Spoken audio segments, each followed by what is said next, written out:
Today's going to be a hard day. Today's going to be a hard day for our organization, but more so for his family. Our organization entire goal is to prevent this type of outcome, this kind of result from those that serve. And unfortunately, we did our job, but there was so much damage done to our client, not only from his service in Afghanistan, but also the treatment he received when he got home.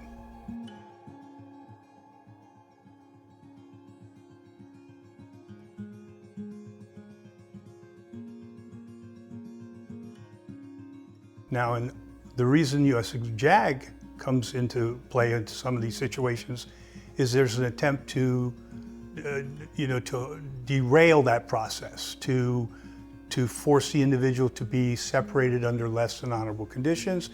And it's usually because the military misinterprets behaviors as misconduct, rather than understanding that these behaviors are nothing more than the symptoms of their medications and of their injuries.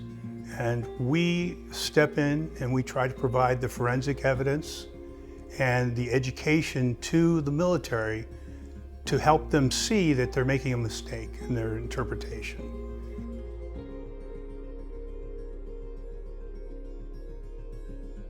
Every situation is different, but they have the same commonalities.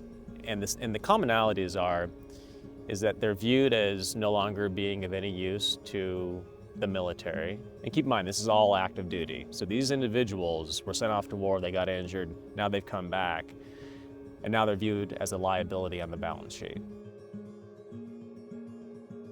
And one of the things is when we work the cases is that we just don't get to know the case itself, we get to know the individual, and we get to know their family. And Nathaniel wasn't married, didn't have kids, but we really got to know Nathaniel and just who he was as an individual.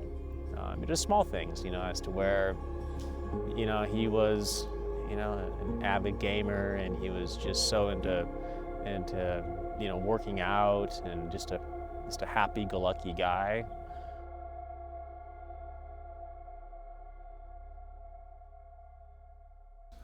Nathaniel was deployed around 2021 to Afghanistan.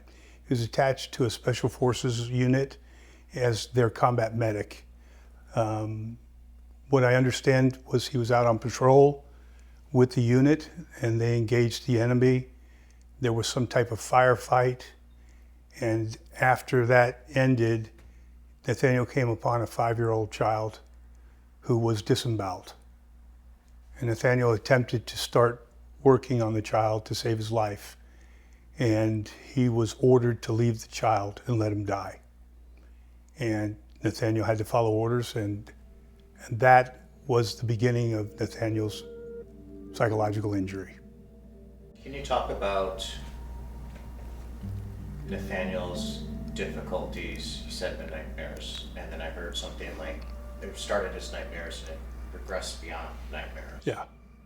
He initially, Nathaniel developed within a month or so of that incident with the child, he developed sleep disturbances, and it primarily was nightmares involving this child coming to him in his dreams, crying, and he could visually see the child disemboweled, and the child saying, why didn't you help me? Why didn't you help me? That developed and progressed into where he started to have auditory hallucinations. During the day, he would hear the child calling out to him. And so that's a pretty serious situation for anybody. And he was unable to deal with it. I mean, I don't know many people that could. And the medications just were not cutting it. There isn't a pill for everything in the world. And there are people that are so damaged by their trauma and experience that just getting through a day is a challenge, and that's what Nathaniel was left with. But in his case, it was also exacerbated by the kind of moral injury he suffered at the hands of his command. He became extremely dysfunctional.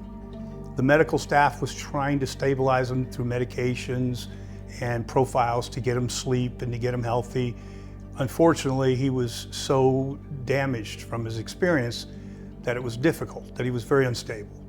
That instability was viewed by his new command as an unfit soldier. Just a guy who didn't want to perform.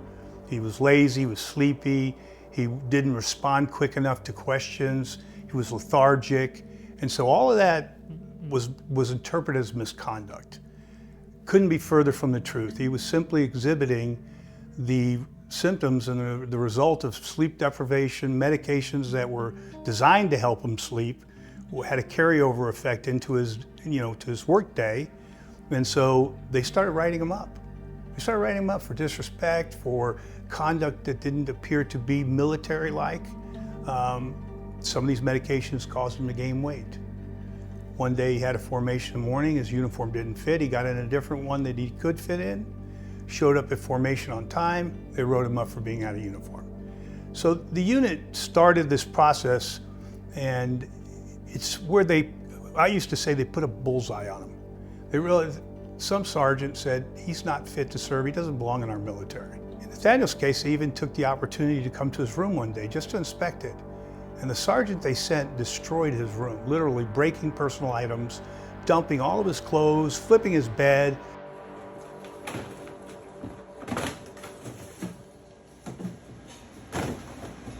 Just literally took all my stuff, threw it in the middle.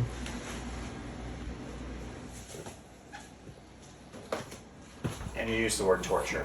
I use the word torture because part of what they did to Nathaniel, and keep in mind this is an individual who's suffering sleep deprivation, who can barely sleep more than an hour at a time without waking up from nightmares. And so partly, when they put him on medication, his command, his NCOs, ordered him to call them like every hour at night, just to check in, wake up from his sleep to call them, which was just not possible once he's heavily medicated. And so when he didn't do that, of course, more write-ups. And this is the continuing harassment. So when he violated something and they wrote him up in an Article 15, the typical punishment he endured was they took away half his paycheck for months at a time, and they added extra duty to late at night.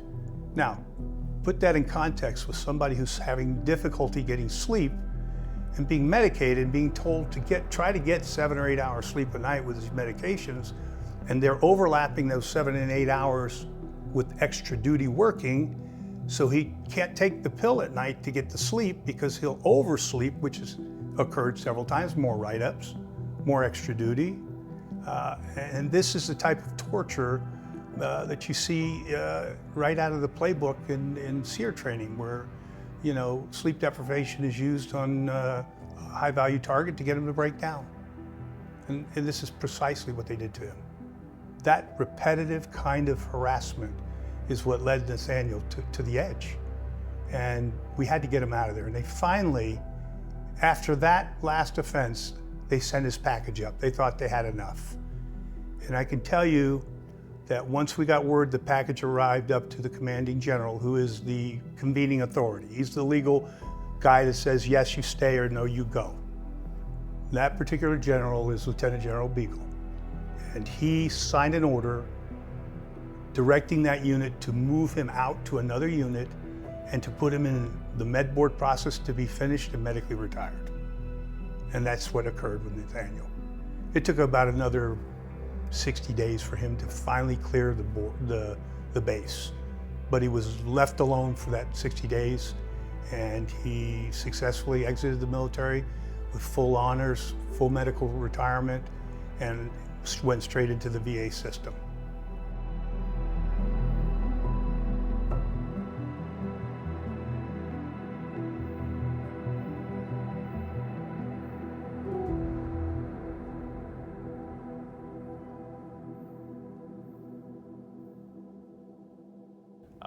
I guess, one of our only regrets, and Robert and I were just talking about this, just a few days ago, is that we wish we would have known as to what was happening with Nathaniel in present day,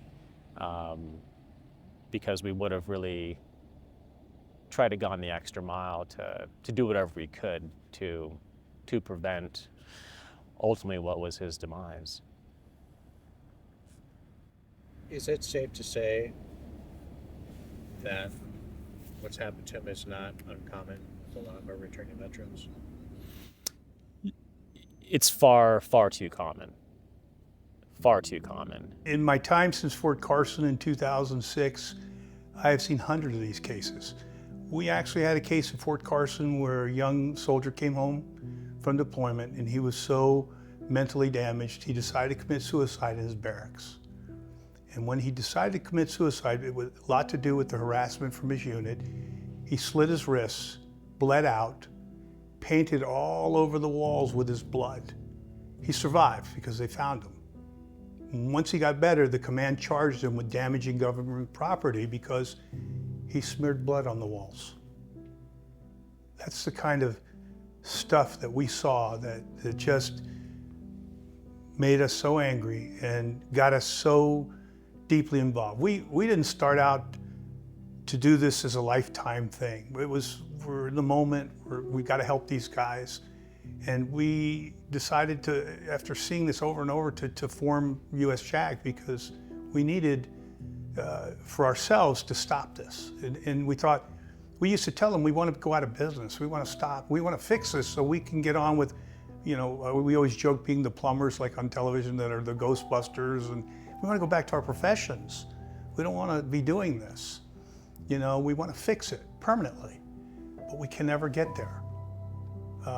The goalposts constantly move, no matter how much we get legislation in place to fix and change, or how many times we're able to get the military to change policies, the goalpost moves a few months later.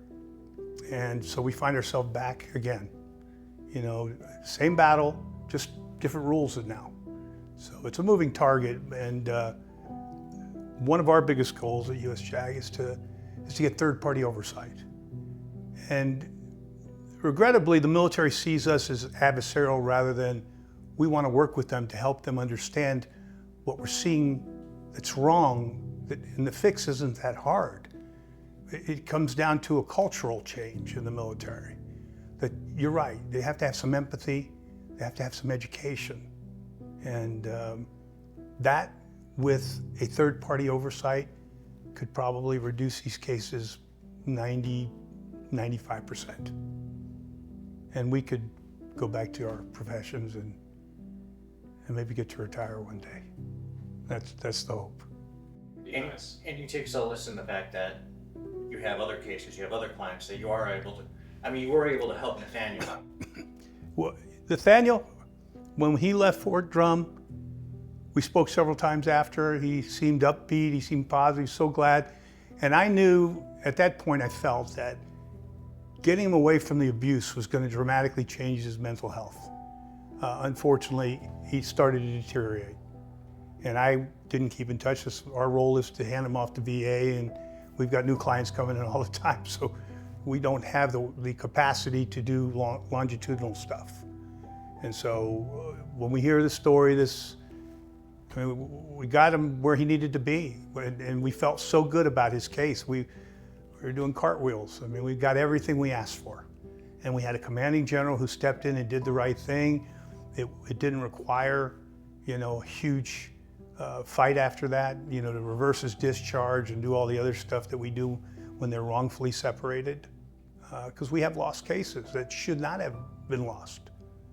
But despite all our efforts and being absolutely right, the military still wrongfully separates these young men and women. Man, it's like winning the Super Bowl when we win. It is. I wish we had more Super Bowls, you know. When we lose, it's heartbreaking, but we're not done when they lose. Then we have to go through a reversal of the discharge, which takes years. The family they want to see something good come out of the loss of their son, and knowing that what led up to their son's death was abuse at the hand of the military, I think what they really want is us to be able to go in and somehow stop or change the way that they treat these guys that come back so damaged. So they're looking for us to to make a change in the military, and if we can make any kind of change in the right direction for our soldiers coming back from a bad situation, then Nathaniel's death will have some meaning for them. Nick, how are you feeling? Mixed emotions. Obviously, the funeral was sad, and leaving it and traveling there to the National Cemetery, and then getting there, my sadness went to anger, and just reflecting on what they did to him, and knowing that we all shouldn't have been surrounded with by each other that day for that particular reason, because it was preventable. And just like what we've talked about in the organization, is that if we're able to get some changes made, that you're not going to ever fix the problem 100%, but if we're able to get some changes implemented, you can reduce it by 90 to 95%. And when I first came on the organization, Robert, he pulled me aside and warned me that this day would come, and I took it seriously, but it's hard to truly understand as to what that day is going to be like until you're actually there. And I personally never want to have to attend another one of these again, but in reality, I most likely will have to, and that's just sad.